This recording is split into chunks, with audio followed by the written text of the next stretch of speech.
صاحب، میں آپ سے پوچھنا چاہتا ہوں کہ جو ہمارے ملک میں تبلیغ کی جماعت ہے،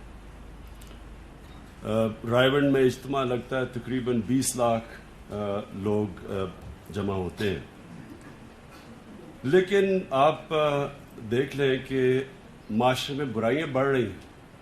حالانکہ یہ اجتماع بھی بڑھ رہا ہے لیکن برائیاں بھی بڑھ رہی ہیں. میں آپ سے پوچھنا چاہتا ہوں کہ یہ تبلیغ نبی صلی اللہ علیہ وسلم کی تبلیغ سے کس طرح فرق ہے؟ اس میں ملتی بھی کیسے ہے اور فرق بھی کیسے؟ اسلام نے اس قسم کی تبلیغ کی گنجائش ہی نہیں ہے. سرے سے جو بنیادی حکم ہے تبلیغ کا، جو بنیادی حکم ہے ادعو الی سبیل ربک بالحکمت، یہ بنیادی حکم، وبالموعظۃ الحسنۃ وجادلہم باللتی ہی احسن.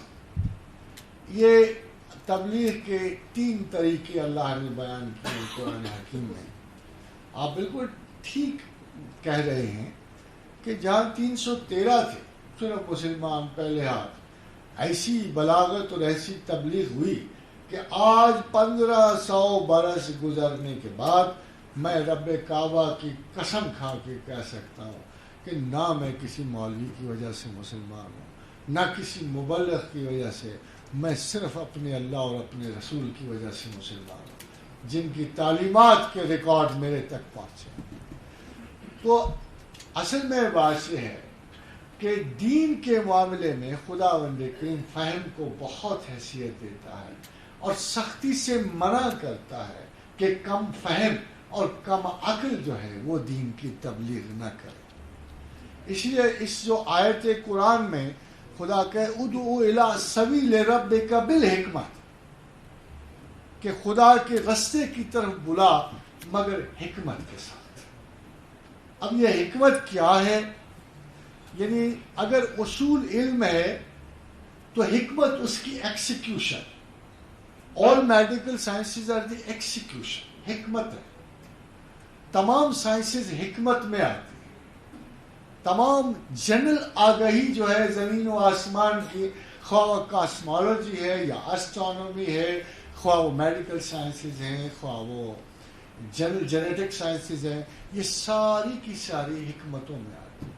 حکمت کا مطلب یہ ہے جیسے اللہ تعالیٰ نے اپنے بہترین بندوں کے بارے میں کہا کہ بہترین بندوں میں وہ بھی ہیں کہ الذین یذکرون اللہ قیاما وقعودا وعلی جنوبہم ویتفکرون فی خلق السماوات والارض، جو زمین و آسمان کی تخلیقات پہ غور کرتے ہیں، میرے احکامات کی مطابقت کرتے ہوئے، جو حکمت کے ایک فرمایا رسول اللہ صلی اللہ علیہ وسلم نے کہ حکمت میراث مومن ہے، جہاں سے ملے ایک ذرہ بھی ملے اس کا اٹھا لو. اب جب ہم ان اہل تبلیغ کو دیکھتے ہیں تو بدقسمتی سے تمام باتوں کے باوجود یہ حکمت سے مکمل طور پہ خالی نظر آتے ہیں. اور دوسری بات وبالموعظۃ الحسنۃ، اگر آپ کے پاس بات کہنے کا سلیقہ نہیں ہے، اگر بات ہر پھر کے 2 چلوں پہ ہی آ جاتی ہے کہ ہر طرف سے آپ ان کو 1000 تعلیم دے رہے ہوں، وہ آپ کو مسجد میں بلا کے چلے ہی کھنچوانے پہ زور دیں گے. اور پھر سب سے بڑی خطا اسکول آف تھاٹ کی یہ ہے کہ یہ دین و دنیا کو جدا کرتے ہیں. اگر میرے نزدیک خان صاحب ایک شخص جو ایک دکان پہ بیٹھا ہوا ہے اور ایک چیز دینے سے پہلے تھوڑا سا خدا سے ڈرتا ہے اور یہ کہتا ہے کہ میں اپنے گاہک کو بری چیز نہ دوں، اور خدا سے ڈر کی وجہ سے وہ ایک اچھی چیز اسے دیتا ہے، تو وہ ان تمام اصفیاء سے وہ دکاندار بہتر ہے اور اللہ کا دوست. اور ایک کتنا ہی بڑا صاحب اقتدار جو ہے اپنی ہوس اقتدار میں اگر لوگوں کو دھوکہ دیتا ہے تو اس کا وجود جہنم کے شعلوں کے قابل ہے. وہ لوگ جو علم و حکمت کے بغیر، اخلاقی اقدار کے بغیر تبلیغ کے لیے نکلتے ہیں، اور تبلیغ کا ایریا اور وقت چھوٹا نہیں ہوتا.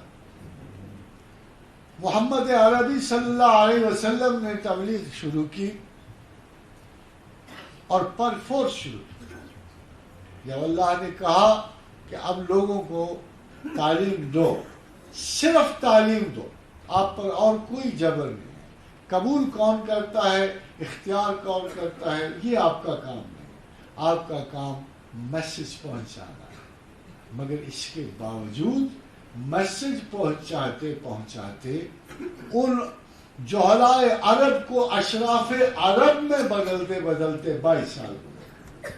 آپ کا کیا خیال ہے کہ ایک ہفتے کے چلے میں ایک شخص جو ہے مستجاب الدعوات اور نیکوں کا سربراہ ہو کے نکل آتا ہے؟ اور دوسری بات کہ جب کوئی جماعت اپنے وجود اور اپنے تشخص کو علیحدہ کرتی ہے عمومی مسلمانوں سے، آپ ان ساروں کو دیکھیے، یا آپ اس کو مسلمان کہہ سکتے ہیں، مگر جب ایک وجود اپنے آپ کو جدا کرتا ہے، ایک اسپیسیفک ایگزامپل بناتا ہے اور اپنے آپ کو ایک تقوی کا معیار بناتا ہے اور مقدسین میں شمار کرتا ہے، تو وہ خدا کے براہ راست خلاف کھڑا ہوتا ہے. اس خدا کے جو قرآن میں کہتا ہے فَلَا تُزَكُّوا أَنفُسَكُمْ، اپنے آپ کو پاکباز اور مقدس مت کہو. هُوَ أَعْلَمُ بِمَنِ اتَّقَىٰ، میں اچھی طرح جانتا ہوں تم جتنے متقی ہو. اور میں تو اللہ کی تائید اور سنت میں یہی کہہ سکتا ہوں کہ یہ جو صبح و شام کی ریلیجس پکنک منانے والے، جب دیکھو پکنک ہو، گھر بیٹی کی شادی ہو رہی ہے، والد صاحب پکنک پہ چلے گئے، تمام فرائض کو چھوڑتے ہوئے، تمام فرائض کو ترک کرتے ہوئے. ایسے لگتا ہے کہ وہ فرائض ان کے نہیں تھے، وہ اخلاقی فرائض، وہ مذہبی فرائض. اور آپ حضرات روانہ ہو رہے ہیں، بستر اٹھایا ہوا ہے، فٹیگ پہ جا رہے ہیں. میرا خیال یہ ہے کہ ان سب کو جبرن آرمی کیمپ میں رکھنا چاہیے بجائے رائمنڈ کے. آپ کہتے ہو کہ ان کی دعا قبول نہیں ہوتی، میں کہتا ہوں اس سے تھوڑی سی آگے سی بات ہے. جب بھی یہ اکٹھے ہوتے ہیں کوئی نہ کوئی آفت ضرور آتی ہے. ان کے لیے ہم اللہ سے دعا مانگ سکتے ہیں کہ خدا ان کو ہدایت فرمائے، عمومی مسلمانوں کی طرح رہیں تاکہ ان کی نوکیوں کے آثار ہم تک پہنچے. ان الذین فرقوا دینہم، جن لوگوں نے اپنے اپنے دین میں فرق کیا، وکانوا شیعا، اور علیحدہ علیحدہ گروہ بن گئے. لست منہم فی شیء، اے پیغمبر تو ان میں سے نہیں ہے. اب اتنی واضح وارننگ کے ہوتے ہوئے میں تبلیغی نہیں ہو سکتا.